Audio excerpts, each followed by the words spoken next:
Bonjour tout le monde et bienvenue sur cet épisode d'Accent Louange. Aujourd'hui, j'ai le privilège d'avoir un ami qui va parler avec nous. Il s'appelle Adrian Price. Il est un des membres du groupe Écriture. Il va nous expliquer qu'est-ce que c'est. Mais si vous ne connaissez pas la musique d'Écriture, c'est vraiment la musique originale en français pour l'Église de chanter dans le monde francophone. Et c'est les chants avec un contenu très riche. Je ne peux pas recommander ça trop fortement. C'est vraiment la musique de qualité pour vos églises.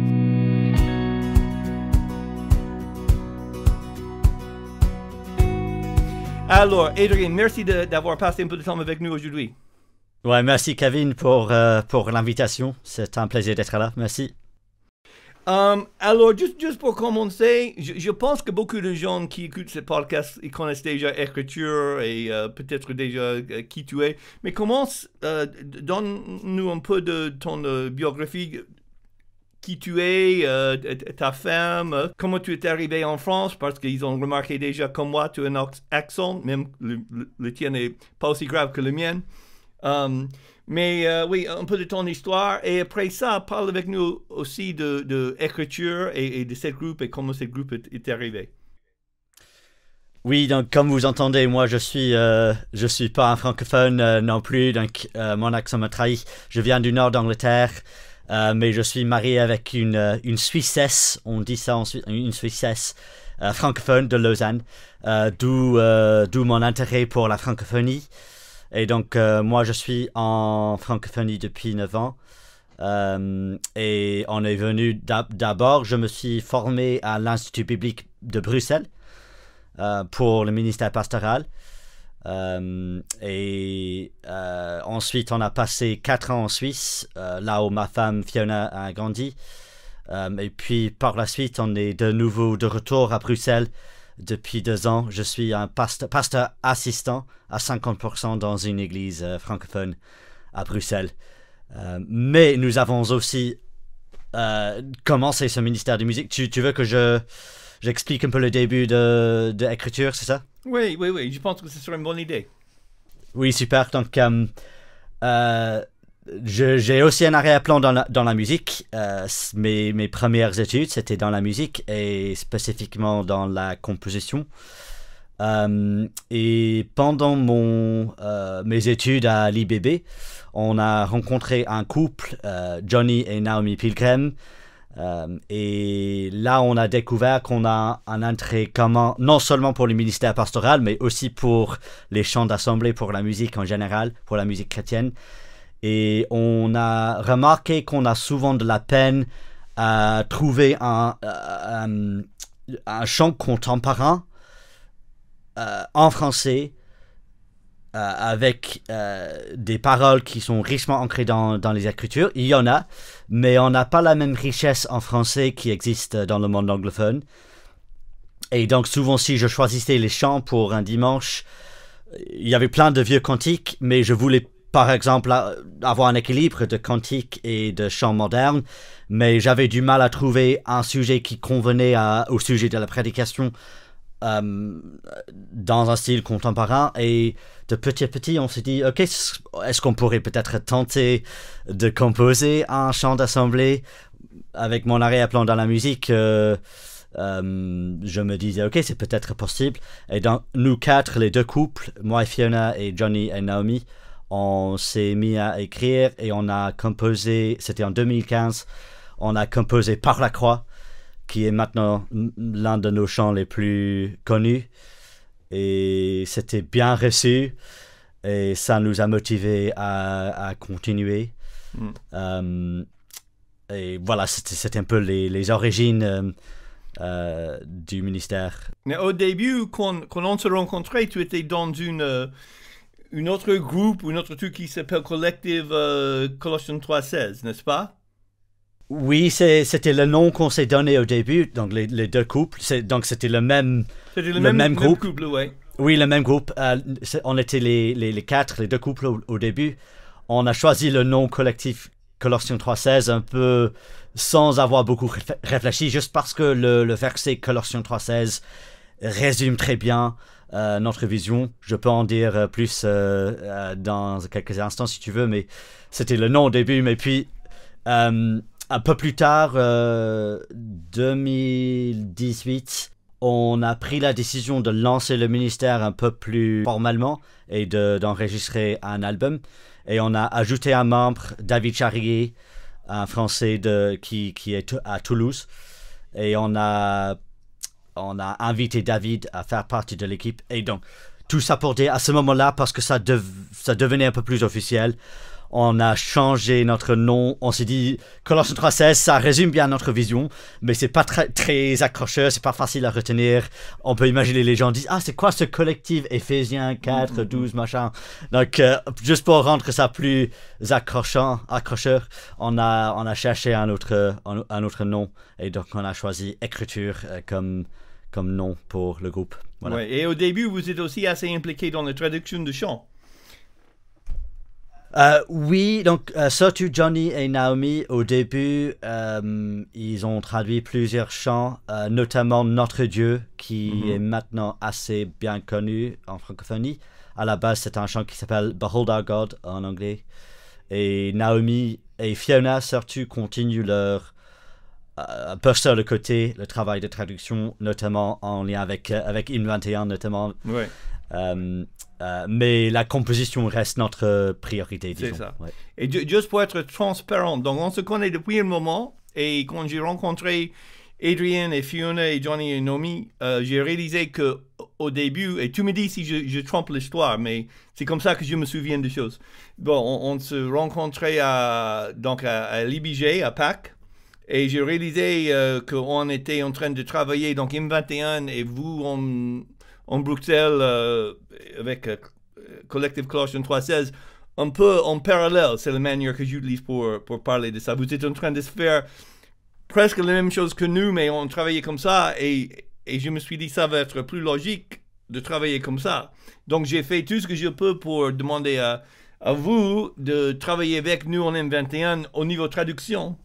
Et vous avez dit, bah, très bien, donc si vous faites là, nous, on peut concentrer plus sur le chant original qui nous intéresse encore plus, en tout cas, donc c'est bien.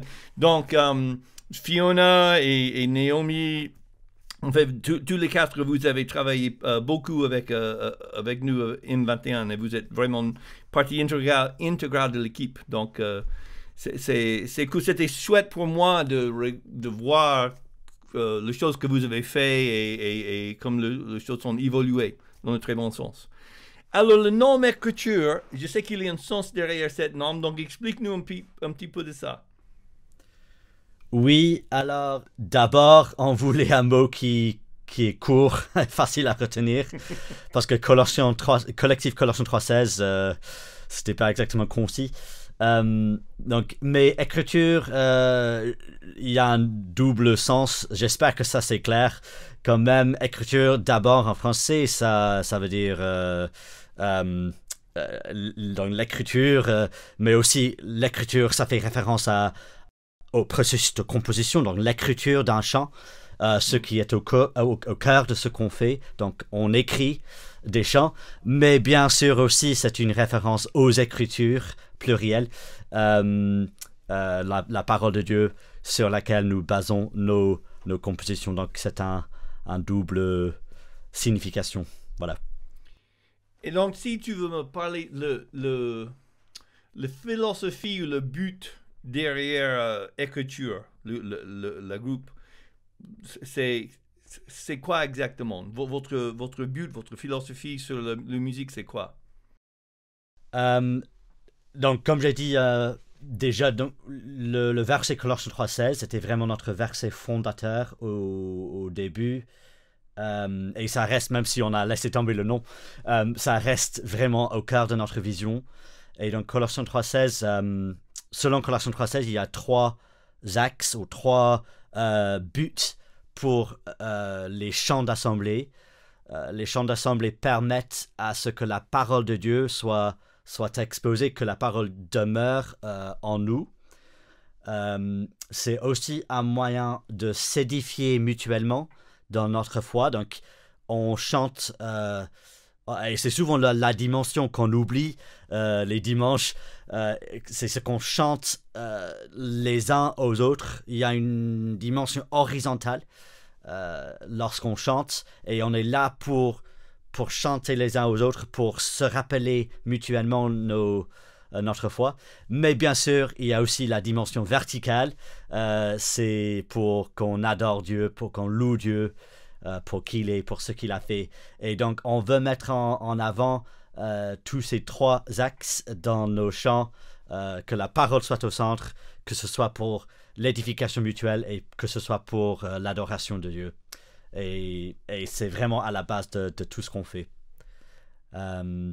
Et donc, dans la pratique, qu'est-ce que ça veut dire dans la pratique? Ça veut dire que nous travaillons dur les textes, donc les paroles des chants sont vraiment au centre. Parce que si on veut que la parole demeure en nous, il faut que les paroles soient très bien soignées. Et donc nous élaborons nos textes avec soin. En tant qu'anglophone, personnellement, je contribue au niveau des concepts, mais un peu moins au niveau de la poésie. Comme vous pouvez imaginer, écrire la poésie dans une langue qui n'est pas sa langue maternelle, c'est pas évident. Donc c'est vraiment Fiona, Naomi, David qui... et maintenant on a un 6e membre aussi, Jean-Marc, donc c'est les francophones qui travaillent niveau poésie. Et moi, donc Jean-Marc fait partie de l'équipe maintenant? Oui, Jean-Marc Poggetto fait maintenant partie de l'équipe. Et donc on est 6. Excellent. Et donc c'est aussi un très bon parolier. Et donc voilà, on travaille dur les paroles pour que nos textes communiquent toute la richesse de l'Évangile, surtout l'œuvre de Christ au centre. Et puis, niveau musique, niveau mélodie, on veut que nos mélodies reflètent d'abord les paroles, que nos mélodies reflètent la beauté, la richesse des paroles de l'Évangile. Et on veut aussi que nos mélodies facilitent la participation de l'assemblée, parce que on est là le dimanche matin, c'est pas un spectacle, on est là pour chanter ensemble, et donc on veut mettre en avant la participation de l'assemblée. Et donc même si on vise j'espère en tout cas, on vise un niveau artistique de qualité. Je suis un musicien, j'ai fait des études en musique et donc j'ai à cœur la qualité artistique, mais on ne veut pas que la qualité artistique soit mise en avant au point où ça mine la centralité de la participation de l'Assemblée. Donc on veut que ce soit faisable, chantable pour une Assemblée. Donc voilà, c'est un peu notre fonctionnement de base. Ok, super.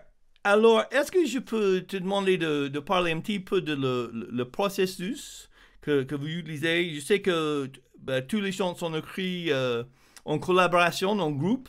Mais donc, par exemple, est-ce que vous commencez avec un sujet, une idée, ou plutôt on aimerait bien utiliser ces versets-là et faire une chant basée sur ce texte biblique?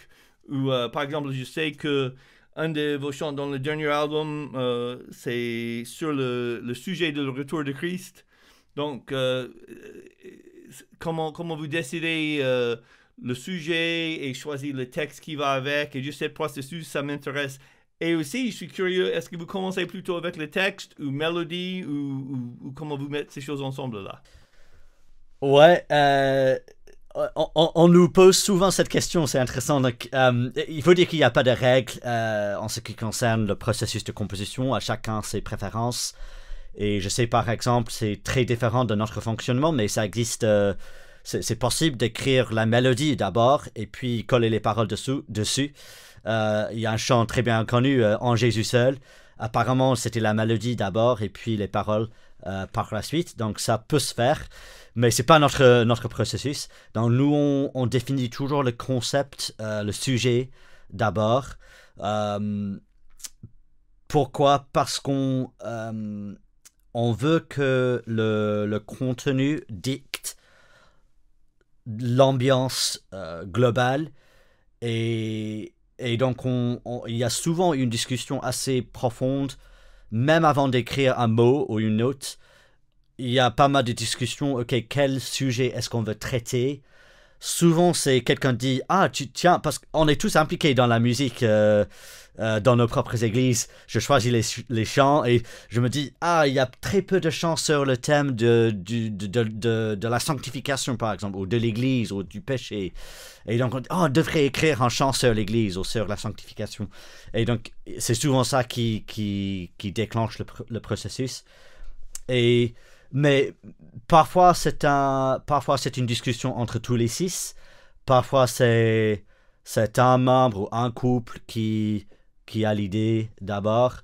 Par exemple, tu connais le chant Ô vient Jésus, qui parle du retour de Jésus. Ça, c'était vraiment à la base, c'était nous, moi et Fiona, qui passait par une période un peu difficile. Et on a eu l'idée de composer un chant sur l'espérance du retour de Jésus au sein de nos épreuves. Donc voilà, c'est un peu le point de départ, le concept.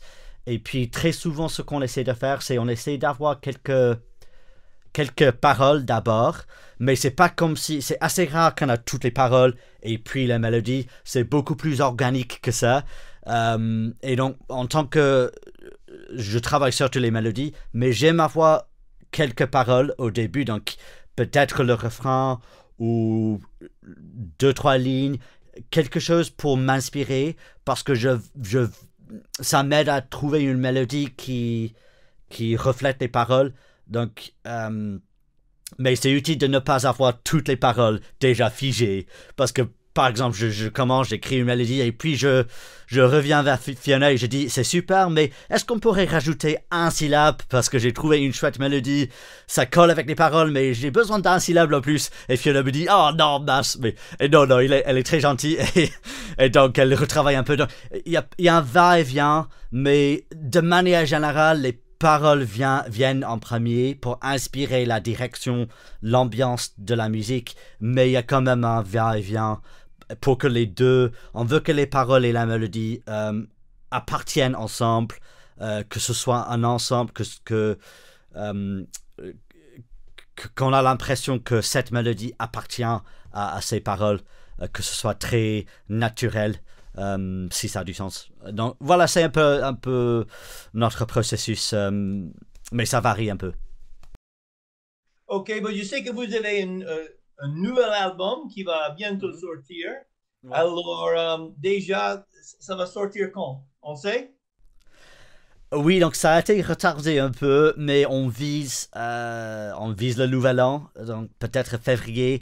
Une fois qu'on a une date précise, ce sera annoncé.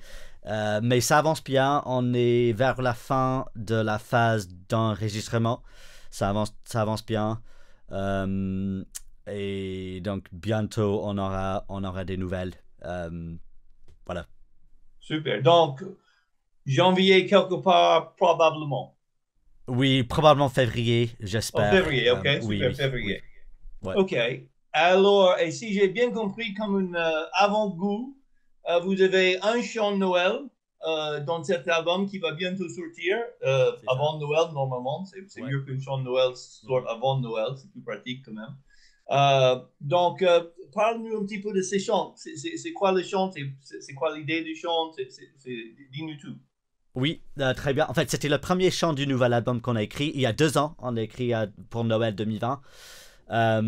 Et enfin, c'est chouette d'entendre la version finale et de pouvoir diffuser ça, partager ça. On est vraiment content avec ce chant. C'est un chant qui s'appelle Un sauveur nous est né. C'est basé sur Ésaïe 9 et Luc 1, le chant du père de Jean-Baptiste. Zachée, je pense, il s'appelle. Il y a tellement de directions qu'on pourrait prendre avec le chant de Noël, mais on a décidé de prendre la direction de la venue de Jésus comme la fin de notre attente. Et donc, c'est l'image de la lumière qui brille dans les ténèbres et un peu l'aube de notre espérance. dans les ténèbres de notre péché, le Sauveur qui arrive et apporte l'espérance.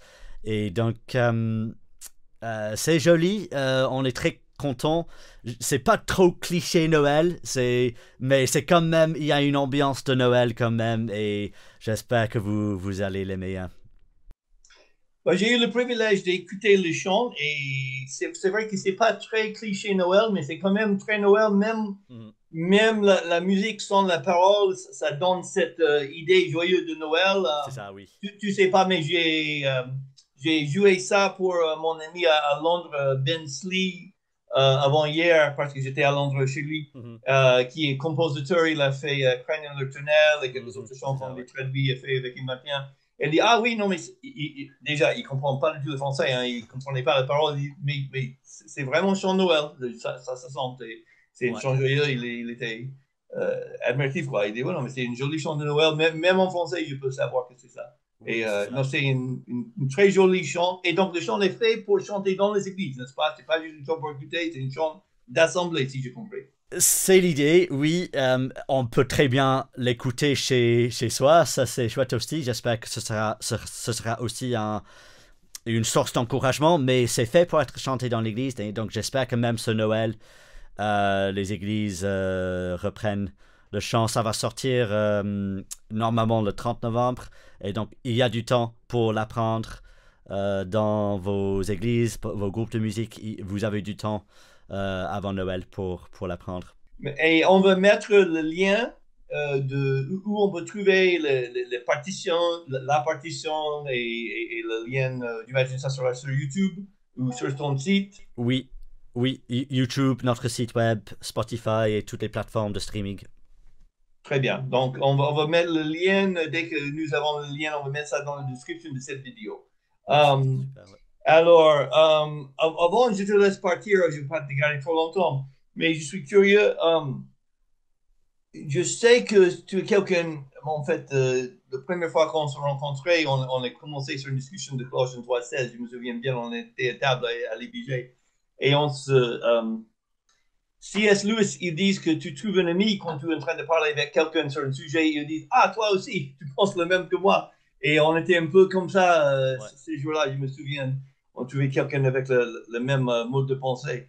Mais tu as déjà abordé ce sujet, mais je suis curieux, toi, comme quelqu'un qui est responsable de la musique et qui écrit la musique pour l'église, de chanter la musique pour vraiment pour l'église, de profiter dans le sens horizontal et vertical, comme tu viens d'expliquer déjà.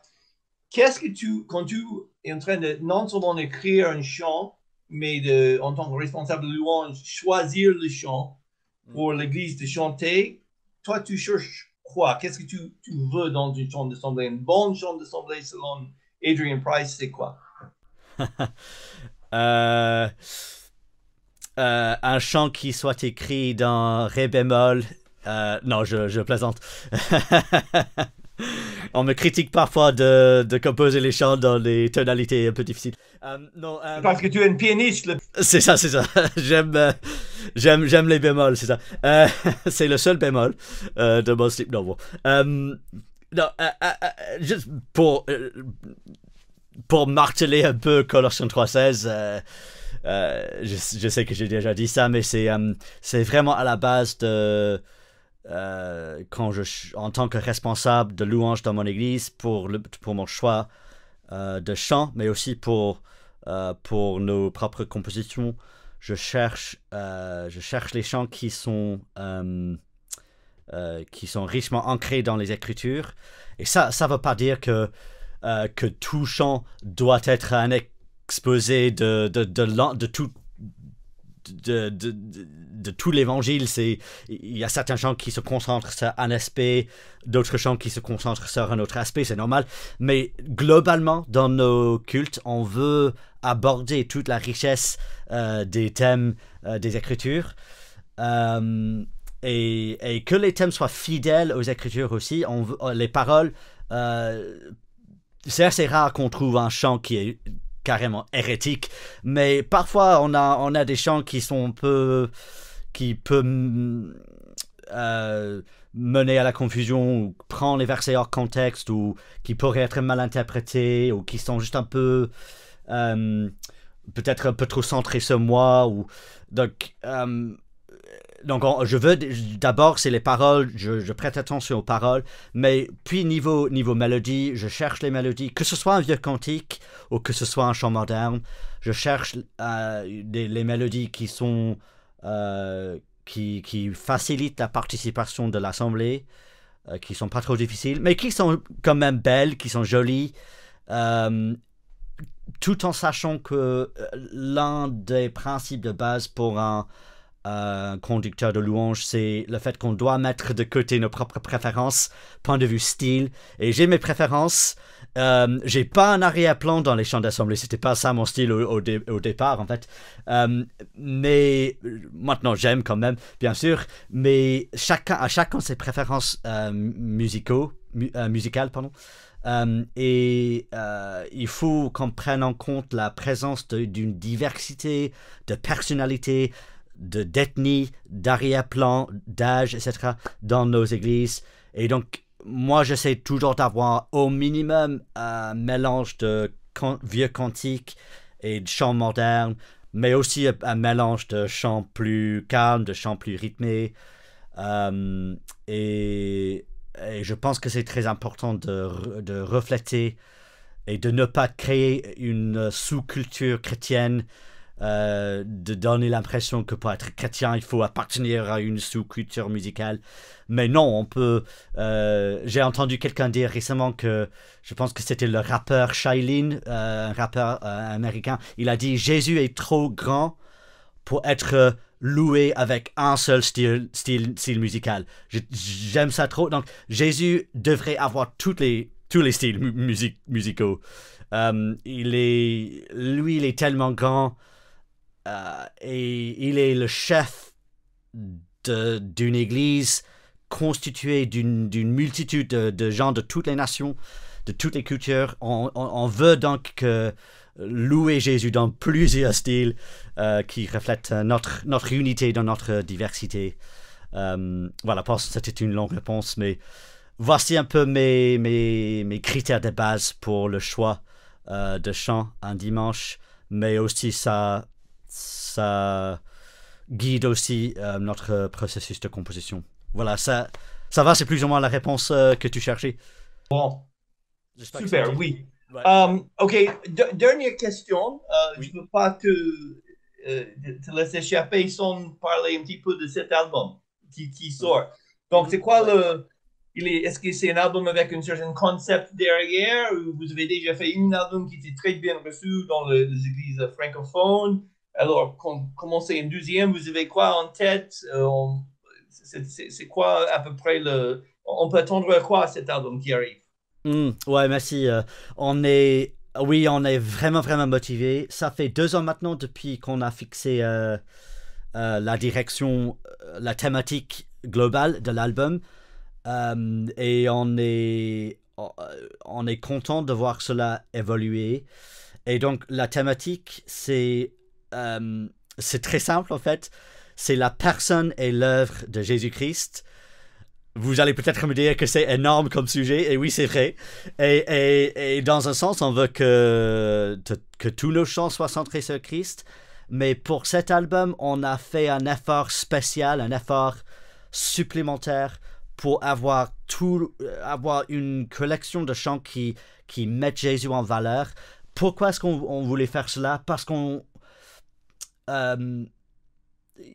il y a une tendance, je pense que tu es d'accord avec moi, il y a une tendance aujourd'hui d'avoir des chants d'assemblée qui sont centrés sur moi et mes émotions. Et on a besoin de ce genre de chants, on n'est pas contre ça. Mais il y a peut-être un déséquilibre dans les chants de louange en ce moment, et on voulait un peu redresser l'équilibre et avoir un album de chants qui parle. Ça parle un peu. Je dis pas que on ne parle de nous. On parle. Il y a quelques. Oh, pardon, ça c'est nul. Je vais recommencer cette phrase. Pardon. Tu peux couper ça. Je dis pas que nous. Il n'y a pas d'application pour nous dans nos chants du tout. Non, non. Dans les nouveaux chants, on parle de nous-mêmes aussi, mais on fait un effort vraiment pour mettre Christ au centre, sa personne, son œuvre. Et on veut, il y a 13 chants et chaque chant c'est en quelque sorte une vignette musicale de la personne et l'œuvre de Jésus. Et on veut qu'en écoutant, en chantant ces chants, qu'à la fin de l'album, vous soyez davantage émerveillés par la beauté de Jésus et tout ce qu'il a fait pour nous. Donc c'est vraiment ça le but et on est vraiment motivés. C'est chouette de voir ça évoluer depuis 2 ans et j'espère que les paroles, la musique et le graphisme qui va avec aussi va contribuer à glorifier Jésus. Voilà, c'est le but. Super. Je pense qu'on va arrêter là pour aujourd'hui. Adrien, merci beaucoup d'avoir passé ce temps avec nous. On a hâte de voir et entendre ce nouveau album et surtout le chant de Noël qui va sortir très bientôt et peut-être même déjà. Un très grand merci, c'était un plaisir. Et merci à vous tous d'avoir passé ce temps avec nous et à la prochaine sur Accent Louange. Ciao.